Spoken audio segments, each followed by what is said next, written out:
Believe me when I say that I overstand this struggle. This is exactly where I was in June of 2020 when white people were calling me asking me what to do.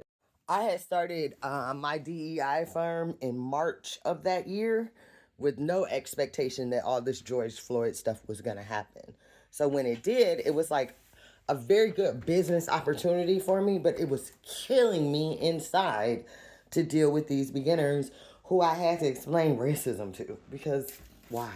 I was hemorrhaging energy protecting white comfort, and so are you.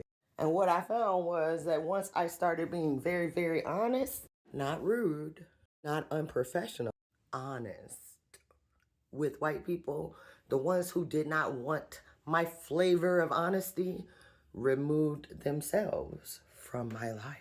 Somebody was like, "What do you think we should do in response to George Floyd?"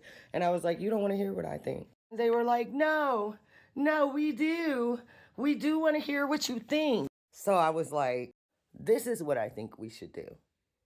And she was like, "Well, I was thinking of something a little less violent." To which I said, "Have you always thought of property damage as violence?" Because I measure violence in terms of harm to people. When I tell you I see her at least 24 times a year and she says hi and bye.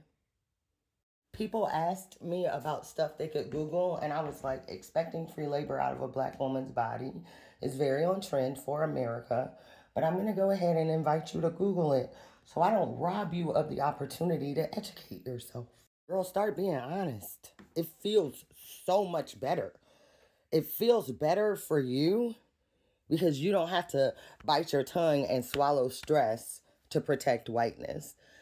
And it feels better for them because the ones who really don't want to fuck with you don't have to fuck with you because you done said something now, and that was their cue to say hi and bye. This woman wanted a hi and bye relationship with me, and that's what I wanted with her.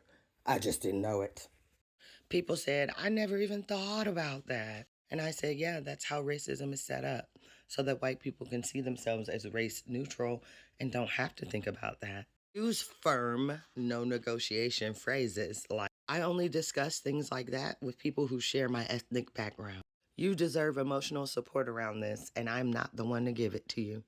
I don't feel safe discussing that with you. Have you Googled it?" I could tell you, but I think you'll learn more if you Google it. Google can tell you more about it than I ever could. I won't perform my identity for you. That sounds like identity performance, and I'm not comfortable with it.